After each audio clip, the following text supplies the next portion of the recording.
उसके बाद सीखेंगे how do you calculate due date of the bill. ध्यान देना इस पे, अगर date of bill, if date of bill is 10th April लेकिन bill was accepted on 15th April by drawee और 1 महीने का बिल है, तो ड्यू डेट क्या होगा बिल का? तो सबसे पहले 1 महीना काउंट कहां से करेंगे, डेट ऑफ बिल से कि डेट ऑफ एक्सेप्टेंस? दोस्तों डेट ऑफ बिल से 1 महीना काउंट करेंगे। 10th अप्रैल प्लस 1 महीना 10th में, 10th अप्रैल प्लस 1 महीना 10th में। लेकिन as per negotiable instrument act आपको ड्रॉई को 3 दिन एक्स्ट्रा देने हैं, ग्रेस डेज बोलते हैं उसको, ग्रेस डेज 3 दिन। तो ऐड करके यार due date will B 13th में 24 पक्का क्लियर है? अच्छा, अगर डेट ऑफ बिल 31 जैन है, 1 महीना है, देखो ये तो देखना ही नहीं अपने को, डेट ऑफ बिल 31 है, 1 महीना है, तो 31 जैन 1 महीना होता है, 31 फेब करस्पॉन्डिंग सेम डेट अगले महीने में, बट 31 फेब तो होता ही नहीं। अगर अगले महीने में, उस महीने में करस्पॉन्डिंग सेम डेट नहीं है तो you have to take the last date. 31 नहीं तो लास्ट डेट होगा 29 फेब। तो दोस्तों हमारा ड्यू डेट होगा 29 Feb plus 3 days, it will come to 3rd of March 24। ठीक है सर, परफेक्ट। अच्छा, हम अगला एक और स्टोरी लेते हैं, इसमें वही है 31 जैन है, बट अब 1 महीने की जगह 30 दिन का टाइम है। अब 30 दिन में कैसे कैलकुलेट करेंगे? क्या 1 महीना 30 दिन एक ही बात है? आंसर इज नो बच्चों, 1 महीना अलग होता है, 30 दिन अलग होता है। तो कैसे कैलकुलेट करेंगे? 31 से 30 दिन काउंट करेंगे। पहला दिन 1 फेब को होगा, तो फेब के 29 डेज, तो 30 दिन खत्म होंगे 1 मार्च। तो आपका ड्यू डेट होगा 1 मार्च प्लस बच्चों 3 days, 1 March plus 3 days will come to 4th March. अरे बात समझला काय, खोपड़ी मध्ये गेला काय? करेक्ट। तो इसका मतलब है, याद रखना, 1 दिन का फर्क पड़ गया, 1 महीना और 30 दिन काउंटिंग में अलग अलग तरीके से काउंट किए, क्योंकि 1 महीने में एग्जैक्टली अगले महीने का सेम डेट लेते हैं, बट 30 दिन में दिन काउंट करते हैं। कभी 31 डेज होते हैं, कभी 29 डेज होते हैं, तो वो 1 दिन का प्लस माइनस का डिफरेंस आ जाता है। तो ध्यान देना बच्चों।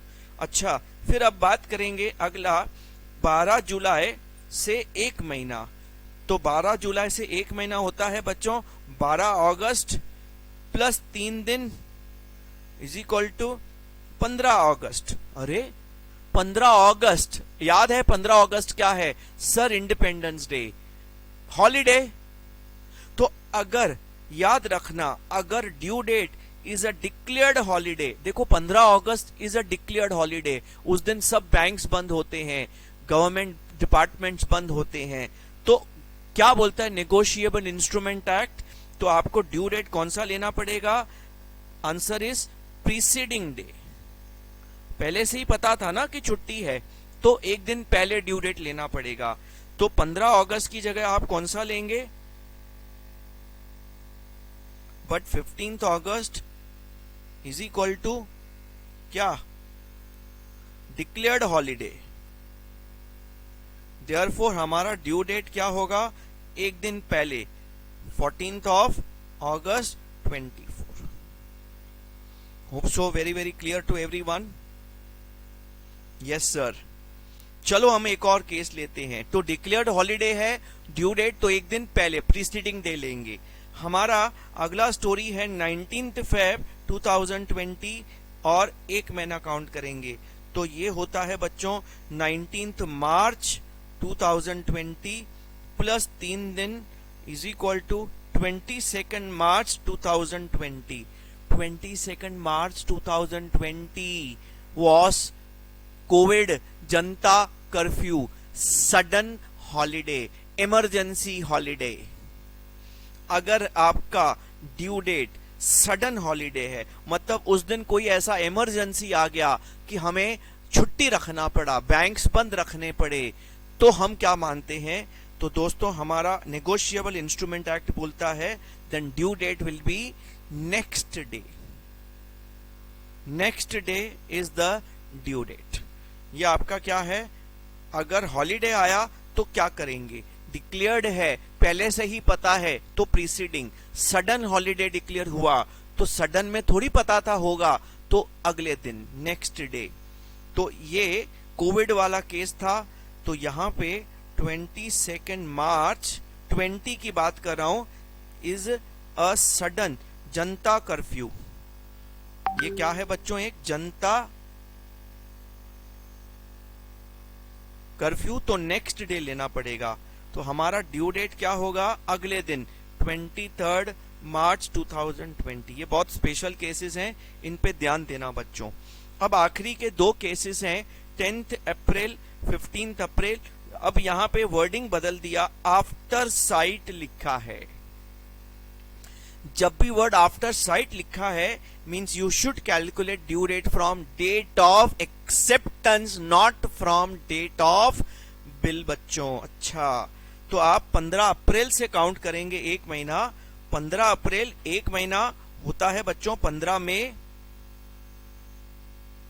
प्लस 3 दिन ग्रेस पीरियड ऐड करेंगे, 15/3 18 मई 24. चलो बहुत अच्छा. अब आखिरी केस लेते हैं बच्चों ड्यू डेट कैलकुलेशन का.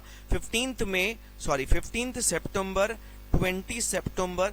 इसमें वर्डिंग बदल दी, at sight, on demand, on presentment. ये क्या है, at sight, on demand, on presentment मतलब जब ड्रॉवर ड्रॉवी से पैसा मांगेगा, जिस दिन मांगेगा, that will be the due date. इसमें कोई फिक्स टाइम पीरियड नहीं होता.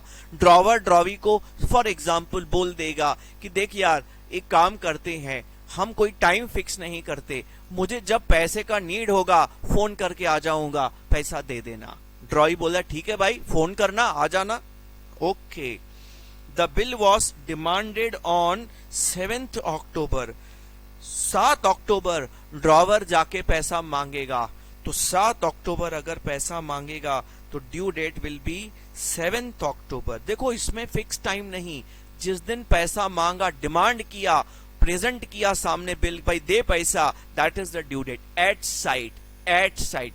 आफ्टर साइट अलग होता है, एट साइट अलग होता है. लेकिन इसमें ग्रेस पीरियड कितना ऐड करेंगे, no grace period to be added. MCQs में ये कैलकुलेशंस रेगुलरली पूछे जाते हैं बच्चों. ठीक है. No grace period is added in case of bill payable at site.